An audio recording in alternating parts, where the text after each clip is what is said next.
Good afternoon. We have a cold and breezy night on the way with mostly clear skies, a low near 8 in Sioux Falls, 12 Aberdeen and Pierre, and 10 in Rapid City. Mostly sunny, warmer temperatures tomorrow, but a strong wind. 35 the high in Sioux Falls, 40 Aberdeen, 38 in Pierre, and 40 in Rapid City.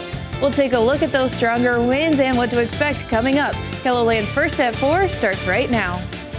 Live from KELOLAND Media Group. KELOLAND News, First at 4. Coming off a settlement in a 2018 train derailment in northwest Iowa. Plus, the factors that impact gas prices. We'll break down some of the reasons prices rise and fall. Then a little later, U.S. leaders respond to news of a Russian opposition leader's death. Good afternoon, and thanks for tuning in to First at 4. I'm Dan Santella. And I'm Kelly Volk. New this afternoon, a Sioux Falls man trusted to take care of foster children faces child pornography charges. 54-year-old Len Homelvig appeared in court today.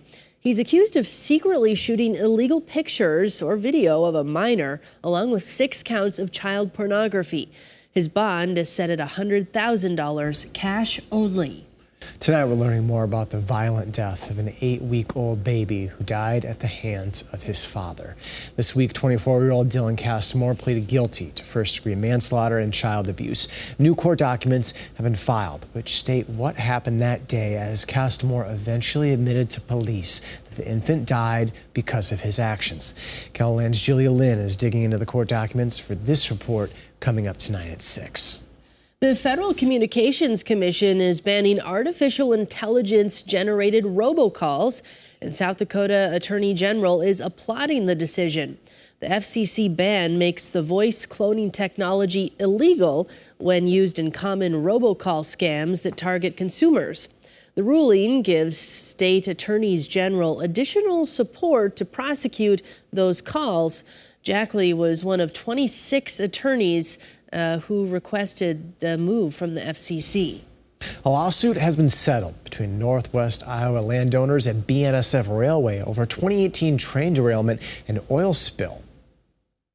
According to court documents, a settlement had been agreed upon in January, with the case being dismissed this week. Details of the settlement have not been released. The lawsuit was initially filed in Lyon County as a district court case, but was later moved to federal court. In June of 2018, a train owned by BNSF carrying more than 30 cars of crude oil derailed, leaking oil into floodwaters in Lyon County.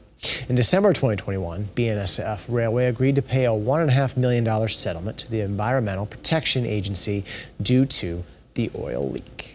Well, we had another little taste of winter today. I know, and I hear the wind is returning. Yeah, what's up with that, Megan? We have that stronger wind starting to pick up this afternoon and into this evening, and that strong wind is going to stick around through the day tomorrow. Right now, our temperatures are well below normal, even though we have some sunshine. Right now, 14 degrees in Sioux Falls, a northwest wind at 16 miles an hour. As we head around the region, some clouds moving through Rapid City at 10 degrees, north wind at 19. Here is a look at our current temperatures. 12 right now in Yankton, 9 in Brookings, 10 in Watertown, 23 in Mobridge, and 14 degrees in Custer. We have a stronger northwest wind right now at 10 to 20 miles an hour, and that wind is going to start picking up as we head overnight and into the day tomorrow. With our already cold temperatures and strong winds, we do have those wind chills back.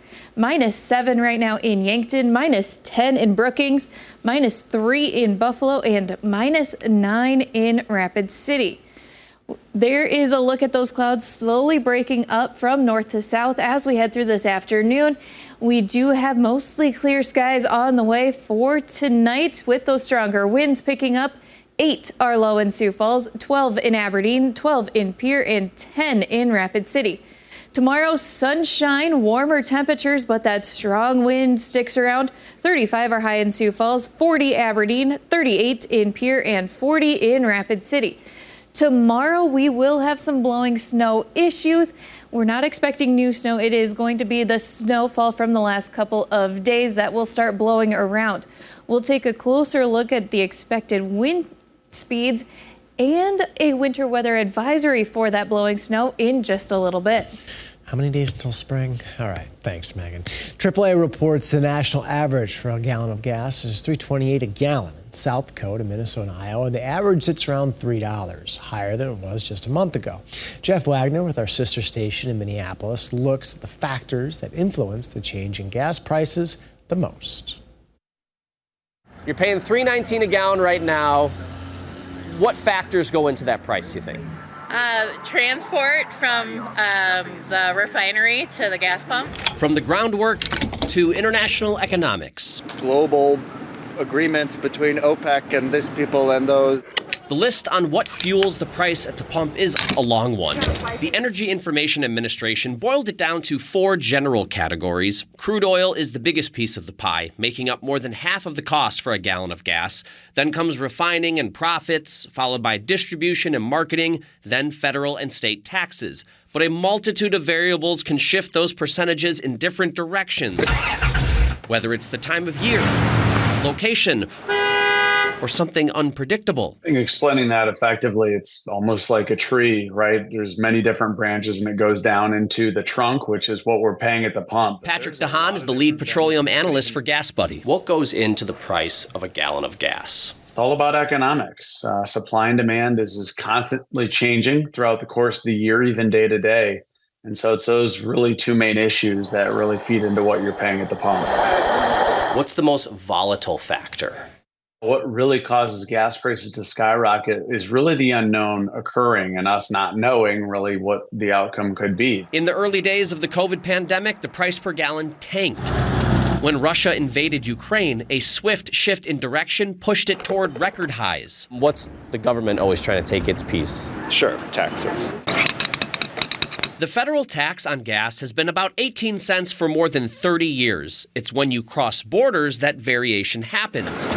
Minnesota's gas tax is 28.5 cents, slightly less than Iowa and Wisconsin. Not enough to really notice, but you'd definitely notice if you fill up in California or Illinois, where the state tax rate is more than double what Minnesotans pay, especially when visiting the big city. Property taxes are higher in a big city like Chicago versus the suburbs. That's a cost businesses have to recover through profits or their margins. The cost of labor is higher in the city. A variety of variables that could curb how often you cruise. We don't drive too much to begin with. Jeff Wagner, WCCO News. The seasonal change will soon impact the price, so rise as refineries switch to the summer blend of gas starting next month.